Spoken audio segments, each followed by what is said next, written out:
beragama seharusnya mematuhi aturan agama, bukan mengikuti kesenangan atau kehendakan nafsunya. Dalam kisah Nabi Ibrahim alaihissalam, kenikmatan tertinggi disimbolkan memiliki anak, tapi Nabi Ibrahim berhasil mengalahkan hawa nafsunya, kecintaannya kepada putranya dengan mengikuti perintah Allah Subhanahu wa taala. Wa ala alihi washabihi at-tayyibin, radhiyallahu 'anil khulafa'ir rasyidin, Abi Bakar wa Umar wa Utsman wa Ali wa an sa'iris sahabatis shalihin. Allahumma lil muslimina wal muslimat wal mu'minina wal mu'minat al ahya'i minhum wal amwat innaka sami'un qaribun mujibud da'wat. Rabbana zalamna anfusana wa illam taghfir lana wa tarhamna lanakunanna minal khasirin. Ibadallah, innallaha ya'muru bil 'adli wal ihsan wa ita'i dzil qurba wa yanhauna 'anil fahsya'i wal munkari wal baghi ya'idukum la'allakum tadhakkarun. Wa dzikrullahi 'azima yadhkurkum wazkuruhu 'ala ni'amihi yazidkum wa la dzikrullahi akbar.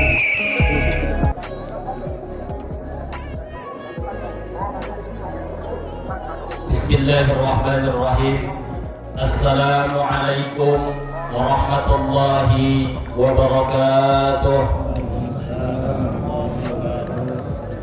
Allahu akbar, Allahu akbar, Allahu akbar, Allahu akbar, Allahu akbar, Allahu akbar, Allahu akbar, Allahu akbar, Allahu akbar, Allahu akbar kabira, walhamdulillahi katsira, wa subhanallahi bukratan wa asila. La ilaha illallah wahdah, sadaqa wa'dah, wa nasara 'abdah, wa a'adda dhundahu wa hadama al-ahzab wahdah. La ilaha illallah wa la na'budu illa iyyah, mukhlisina lahu ad-din walau karihal kafirun. La ilaha illallah wallahu akbar, Allahu akbar, walillahil hamd. Alhamdulillahirrahmanirrahim. Amara bit tarahumi wa ja'alahu min adla'il iman. Ahmaduhu subhanahu ala ni'amihi al-mutawaliyah. Wa ashhadu an la ilaha illallah la syarika lah. Wa ashhadu anna sayyidana wa nabiyyana Muhammadan abdullahi wa rasuluh. Ar-rahmatul muhdad wa ni'matul musdad wa hadiyatul iznsaini ila tariqil qawim. Allahumma salli wa sallim wa barik ala sayyidina wa nabiyyina Muhammad wa ala alihi wa sahbihi ajma'in wa ala man tabi'ahum bi ihsani ila yaumiddin. Amma ba'du, fa ausikum ibadallah wa nafsi bi taqwallah azza wa jalla. Qala ta'ala ya ayyuhalladzina amanu taqullaha haqqa tuqatih wa la tamutunna illa wa antum muslimun. Hadirin yang saya muliakan, pada pagi yang cerah ini, marilah kita panjatkan segala puji dan syukur kita kehadirat Allah Subhanahu wa taala yang telah memberikan kita kesehatan, kekuatan dan kenikmatan sehingga kita dapat hadir di tempat ini untuk menunaikan salah satu ibadah yang diperintahkan Allah kepada kita, sambil mengumandangkan kalimat-kalimat yang agung, takbir, tahmid, semuanya kita tujukan kepada keagungan dan kebesaran Allah Subhanahu wa taala. Salawat dan salam semoga tercurahkan kepada junjungan kita Nabi besar Muhammad sallallahu alaihi wasallam yang telah memberikan petunjuk-petunjuk yang benar kepada kita, yang dapat dijadikan pedoman untuk hidup mencapai kebahagiaan di dunia maupun di akhirat. Jemaah salat Idul Adha yang saya muliakan, khatib ingin berwasiat, marilah kita sama-sama meningkatkan kadar keimanan dan ketakwaan kita kepada Allah Subhanahu wa taala dengan menjalankan segala perintah-perintah Allah dan menjauhi apa yang dilarang oleh Allah Subhanahu wa taala. Allahu akbar, Allahu akbar, Allahu akbar, walillahil hamd. Pada hari ini yang dimulai setelah kita menyelesaikan sholat Id, kita disudahkan untuk berkurban, yakni menyembelih kambing atau sapi yang kemudian dagingnya kita makan, kita hadiahkan dan kita sedekahkan kepada saudara-saudara kita yang membutuhkan. Sebagaimana Allah Subhanahu wa taala berfirman dalam surah Al-Kautsar, "Inna a'tainakal kautsar, fasholli li rabbika wanhar, inna syani'aka huwal abtar." Kesunahan berkurban ini berkaitan dengan sejarah Nabi Ibrahim alaihissalam yang diuji keimanannya oleh Allah untuk melepaskan sesuatu yang paling ia cintai di dunia ini, yakni dengan menyembelih putranya.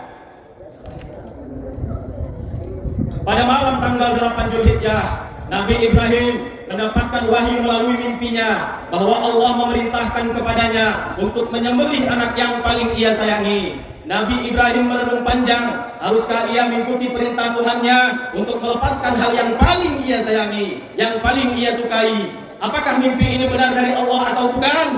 Nabi Ibrahim sangat sedih dalam permenungan yang sangat panjang itu. Karenanya pada tanggal 8 Zulhijjah yang kita semua disunahkan untuk berpuasa disebut dengan hari Tarwiyah, yang berarti hari merenung, yakni hari di mana Nabi Ibrahim alaihissalam melakukan perenungan panjang atas mimpinya.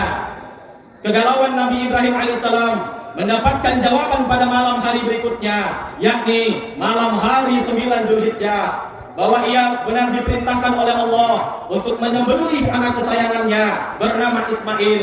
Karenanya di tanggal 9 Zulhijjah kita semua umat Islam disunahkan berpuasa, disebut dengan hari Arafah, yang berarti pengetahuan, yakni hari di mana Nabi Ibrahim mendapatkan jawaban atas pengetahuan atas perintah Allah yang ia ragukan sebelumnya. Allahu Akbar, Allahu Akbar, Allahu Akbar walillahil hamd.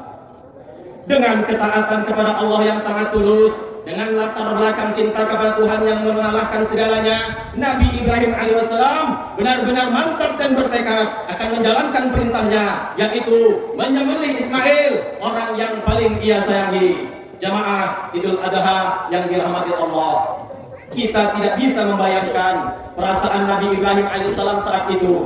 Seorang ayah yang sudah lama sekali menantikan keturunan, namun ketika dikaruniai anak melalui pernikahannya dengan Siti Hajar, anak yang beliau impi-impikan itu harus disembelih dengan tangannya sendiri. Padahal Nabi Ibrahim alaihissalam memiliki anak ketika usianya sudah sangat sepuh, yakni 86 tahun. Dalam Quran surah As-Saffat ayat 100 sampai dengan 101 diceritakan bahwa Nabi Ibrahim alaihissalam meminta kepada Allah diberikan keturunan yang soleh. Allah mengabulkan dengan memberikan anak yang sabar. Bismillahirrahmanirrahim. Rabbi habli minas salihin wa bassarnahu bi ghulamin halim. Kita juga tidak bisa membayangkan bagaimana dialog Nabi Ibrahim alaihissalam dengan istrinya ketika meminta izin untuk menjalankan perintah Allah, yakni menyembelih anaknya. Sudah pasti perasaan keduanya hancur karena harus melepas kesayangannya. Perasaan keduanya gundah dan berkeping-keping karena orang yang ia sayangi akan mati di tangannya.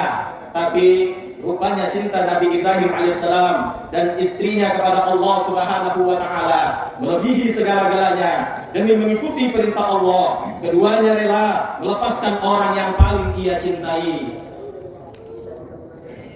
Allahu Akbar, Allahu Akbar, Allahu Akbar walillahil hamd.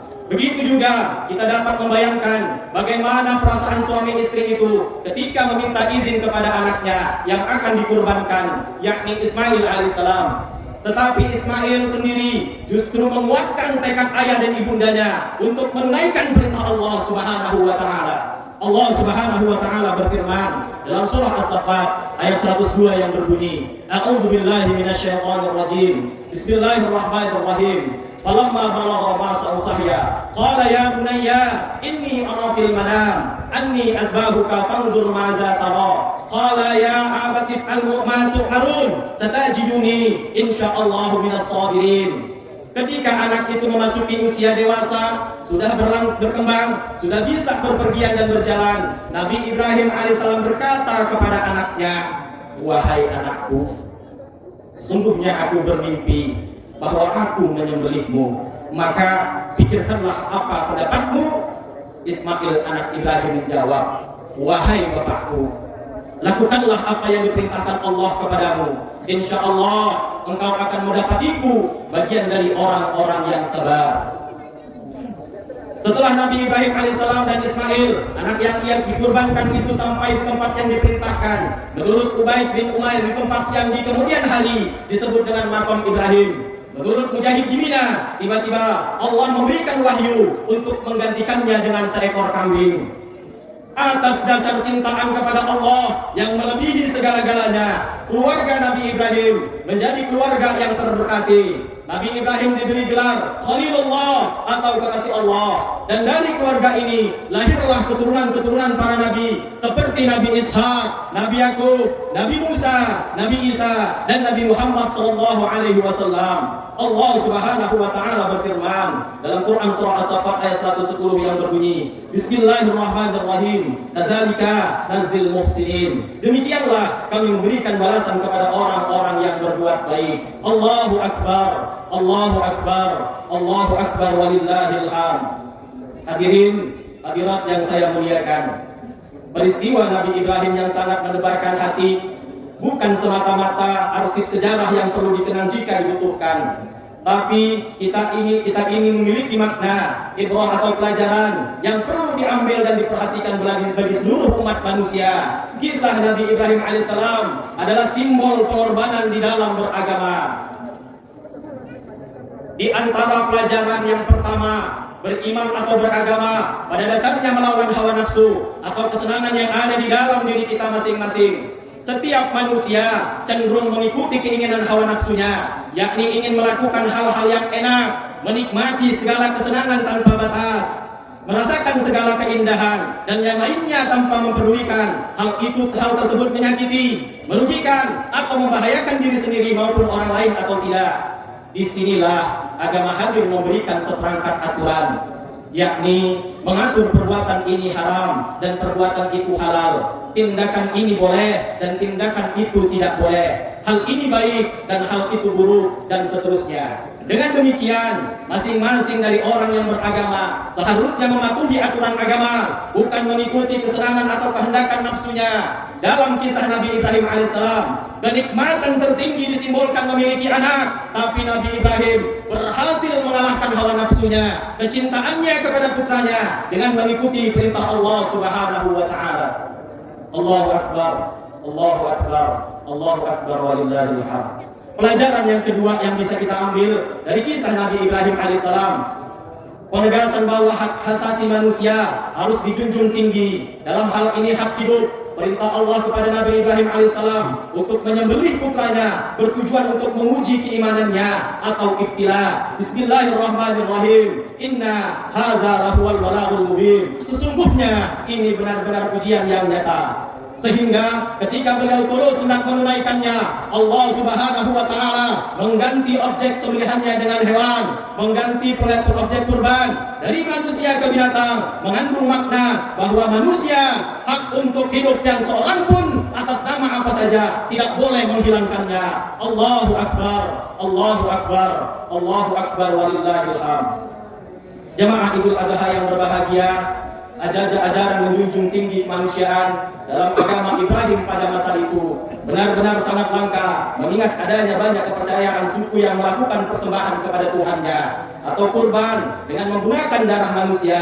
Sementara ajaran agama Nabi Ibrahim alaihissalam yang kemudian diteruskan kepada Nabi Muhammad SAW sedari awal dengan tegas mengharamkan meneteskan darah manusia, penegasan akan hak hidup dan hak-hak dasar lain dimiliki manusia, kemudian hari disampaikan secara jelas oleh Nabi Muhammad SAW secara berturut-turut, yakni dalam khutbah di Padang Arafah ketika beliau menjalankan ibadah haji, dilakukan hanya sekali dalam seumur hidupnya atau dikenal dengan Haji Al-Wada atau haji perpisahan.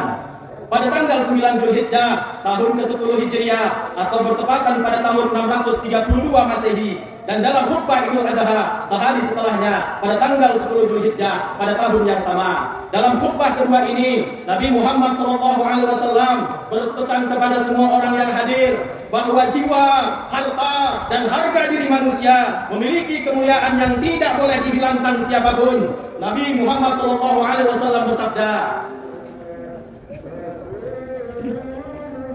yang artinya, wahai sekalian manusia, dengarkanlah perkataanku. Sesungguhnya aku tidak tahu, barangkali setelah tahun ini aku tidak bisa lagi berjumpa dengan kalian selama-lamanya.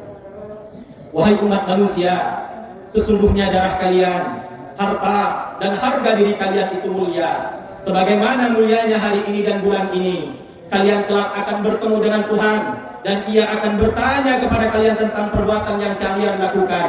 Ingatlah, setelah aku wafat, janganlah kalian kembali kepada kesesatan, di mana sebagian di antara kalian memukul atau membunuh sebagian yang lain. Kemudian Rasulullah SAW bersabda, wahai umat manusia, sesungguhnya Tuhan kalian satu, leluhur kalian juga satu. Kalian berasal dari Adam, dan Adam berasal dari tanah. Sesungguhnya yang paling mulia kalian di sisi Allah adalah orang yang paling bertakwa. Orang Arab tidak lebih utama daripada orang non-Arab atau Azam. Non-Arab tidak lebih utama daripada orang Arab.